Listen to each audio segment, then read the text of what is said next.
This tool right here, this is the best thing for putting in lag screws. After you pre-drill, of course, for real lag screws. But this thing right here is great at putting in lag screws. 1/4-inch drive impact. It's also good for these type of screws.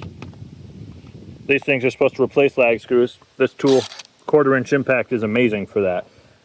Now, I don't think it matters what brand necessarily you use. I have a DeWalt, but it's pretty good for putting in lag screws.